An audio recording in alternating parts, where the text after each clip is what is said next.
Exodus 2. The birth of Moses. Now a man of the tribe of Levi married a Levite woman, and she became pregnant and gave birth to a son. When she saw that he was a fine child, she hid him for 3 months. But when she could hide him no longer, she got a papyrus basket for him and coated it with tar and pitch. Then she placed the child in it and put it among the reeds along the bank of the Nile. His sister stood at a distance to see what would happen to him. Then Pharaoh's daughter went down to the Nile to bathe, and her attendants were walking along the riverbank. She saw the basket among the reeds and sent her female slave to get it 6. She opened it and saw the baby. He was crying, and she felt sorry for him. "This is one of the Hebrew babies," she said.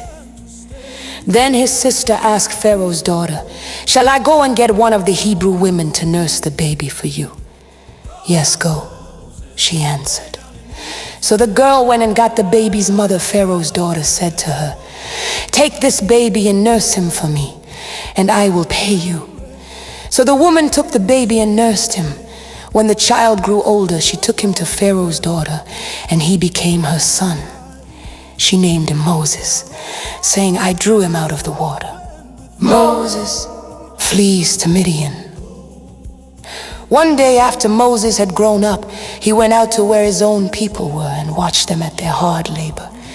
He saw an Egyptian beating a Hebrew, one of his own people, looking this way and that, and seeing no one.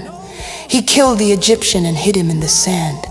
The next day he went out and saw 2 Hebrews fighting. He asked the one in the wrong, "Why are you hitting your fellow Hebrew?" The man said, "Who made you ruler and judge over us? Are you thinking of killing me as you killed the Egyptian?" Then Moses was afraid and thought, "What I did must have become known." When Pharaoh heard of this, he tried to kill Moses, but Moses fled from Pharaoh and went to live in Midian, where he sat down by a well. Now a priest of Midian had 7 daughters, and they came to draw water and fill the troughs to water their father's flock. Some shepherds came along and drove them away, but Moses got up and came to their rescue and watered their flock. When the girls returned to rule their father, he asked them, "Why have you returned so early today?" They answered, "An Egyptian rescued us from the shepherds. He even drew water for us and watered the flock." "And where is he?" Reuel asked his daughters. "Why did you leave him?" "Invite him to have something to eat." Moses agreed to stay with the man, who gave his daughter Zipporah to Moses. In marriage, Zipporah gave birth to a son, and Moses named him Gershom, saying, "I have become a foreigner in a foreign land." During that long period, the king of Egypt died.